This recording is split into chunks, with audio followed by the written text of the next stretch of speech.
A single moment on Soul Train was so chaotic, so unexpected. The producers tried to bury it forever, and now the truth is finally resurfacing. Soul Train was supposed to be all rhythm, smiles, and effortless cool. For years, it was the show people woke up early for, the one place where Black culture didn't just appear on TV, it took over. But beneath those bright lights and smooth grooves, something happened in that studio that no one was prepared for. A moment so jarring, the room froze before anyone even understood what they'd just witnessed. And the wildest part? It wasn't some backstage rumor or a dancer slipping on the line. No, this happened on stage, right in front of the cameras, in the middle of a taping that was supposed to be routine. 1 second, everything felt familiar. The next, the energy snapped, and the kind of chaos Soul Train was never meant to show erupted in full view. Producers panicked. The episode disappeared. And anyone who worked that day suddenly had nothing to say. But here's where things get strange. The more you trace what led up to that moment, the more it feels like pressure had been building for years. Tension in the studio, conflicts behind the scenes, and a host who sensed things slipping long before the audience did. Because once you understand the world Soul Train was operating in, you'll see why this single moment didn't just shock the room. It changed everything. Before the infamous moment ever shook the studio, Soul Train was riding a wave that felt unstoppable. Don Cornelius had built something bigger than television. He built a ritual, a cultural pulse, a weekly gathering that made people feel seen. But behind the effortless cool he projected, the pressure was tightening in ways fans never realized. Cornelius was meticulous, almost obsessively so. Every move, every camera angle, every dancer placement had to fit the image he'd spent years constructing. And with the show exploding from a local Chicago broadcast into a national phenomenon, that image mattered more than ever. Sponsors were watching. Networks were pushing. Artists were lining up, each with their own demands and egos. Inside the studio, though, the vibe wasn't always as smooth as what viewers saw. Dancers fought for camera time. Producers whispered about rising costs and rising tensions. And Cornelius, stoic, controlled, unreadable, felt the strain. He knew Soul Train wasn't just entertainment. It was a lifeline for Black culture on a mostly white television landscape. One wrong move, one outburst, one scandal, and the whole thing could crumble. The wild part? The moment everyone would later try to hide didn't come out of nowhere. It arrived at a time when the show was already stretched thin, when tempers were simmering, when the smallest spark could ignite something much bigger. And in that fragile atmosphere, the spark finally hit.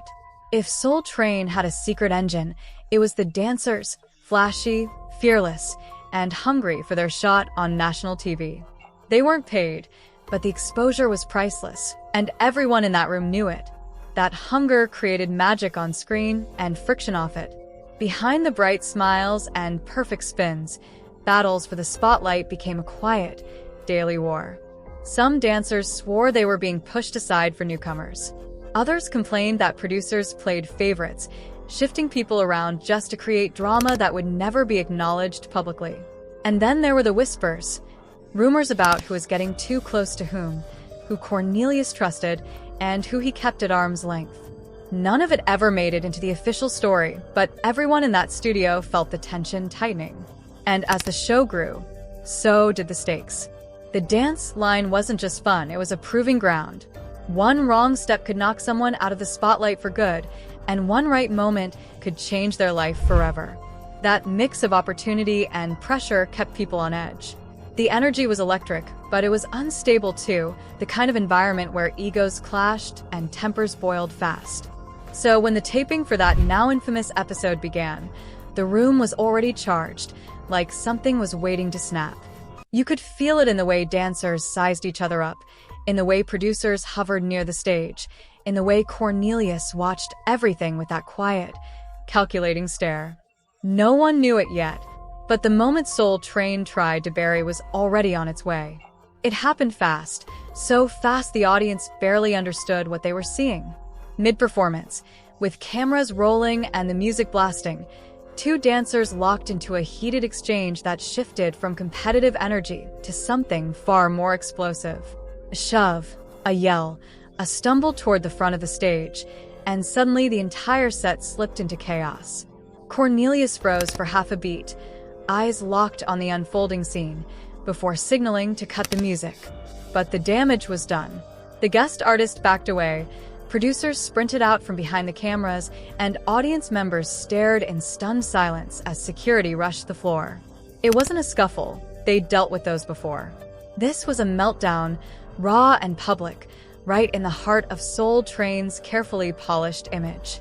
Within minutes, the dancers were removed, the audience was told to reset, and Cornelius delivered a calm, measured speech that didn't match the panic buzzing through the studio.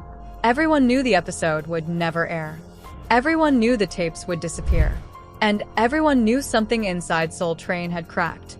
After the chaos, Soul Train tried to pretend nothing had happened.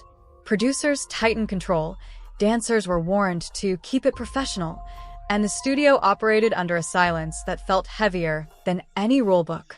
The tapes from that day vanished into storage, never mentioned again except in quiet conversations between people who still couldn't believe what they'd seen. But the incident didn't just disappear, it left a mark. Dancers spoke about a shift in the room, an uneasiness that wasn't there before. Cornelius became even more guarded, more determined to shield the show's image from anything that hinted at disorder. And fans at home, unaware of what happened, slowly began to sense that the magic felt different. The charm was still there, but the freedom, the spontaneity, the spark that made Soul Train feel alive was dimming. As the years passed, the show evolved, moved, reshaped itself, but that buried moment hovered like a shadow. Some say it revealed a fracture that had been forming long before. Others believe the attempt to hide it only sped up the show's eventual decline. Yet, even with all its cracks, Soul Train's impact didn't fade. It changed music. It changed culture. It gave a generation a stage when no one else would. And maybe that's why the infamous moment was hidden so fast, because even a legend can be shaken, but its legacy deserves to stand.